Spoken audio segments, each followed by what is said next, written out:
Hello বন্ধুরা, welcome to my channel cooking yummy food. আজ আমি আপনাদের কিভাবে খুব কম সময়ে মজাদার এগ ভেজিটেবল নুডলস রান্না করতে হয় সেটা দেখাবো। নুডলসটি রান্না করার জন্য আমি একটি প্যানে পরিমাণ মতো জল দিয়ে দেব। জল যখন ফুটে উঠবে তার মধ্যে নুডলস দিয়ে দেব। নুডলস 2 মিনিট সেদ্ধ করা হয়ে গেলে একটি ছাঁকনিতে ঢেলে নুডলস থেকে জল ঝরিয়ে নিব। এবার নুডলস রান্না করার জন্য আমি চুলায় একটি প্যান বসিয়ে তাতে 2 টেবিল চামচ তেল দিয়ে দিব। তেল হালকা গরম হয়ে গেলে এর মধ্যে দিয়ে দিব 2টা পেঁয়াজ কুচি। পেঁয়াজ হালকা করে ভেজে এর মধ্যে আমি দিয়ে দিব 2টা কাঁচামরিচ কুচি। ঝালটা আপনারা আপনাদের পছন্দ অনুযায়ী দিতে পারেন।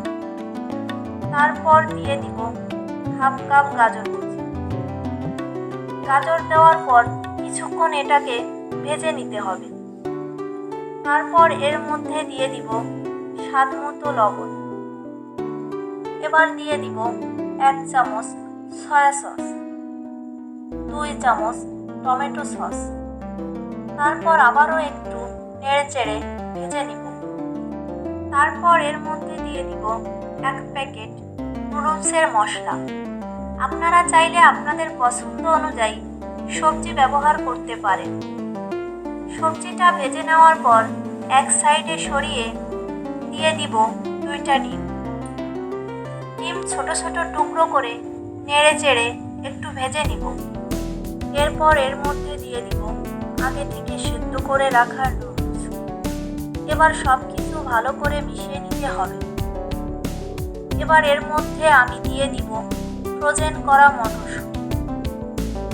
আপনারা চাইলে ফ্রেশ মটরশুঁটি ব্যবহার করতে পারেন। আমি এখানে ফ্রোজেন করা মটরশুঁটিটি ব্যবহার করেছি। এবার এর মধ্যে দিয়ে দিব নুডলসের মশলা। মশলাটা দিয়ে আমি আবারও একটু নেড়েচেড়ে মিশিয়ে নিলে রেডি হয়ে যাবে এগ ভেজিটেবল নুডলস।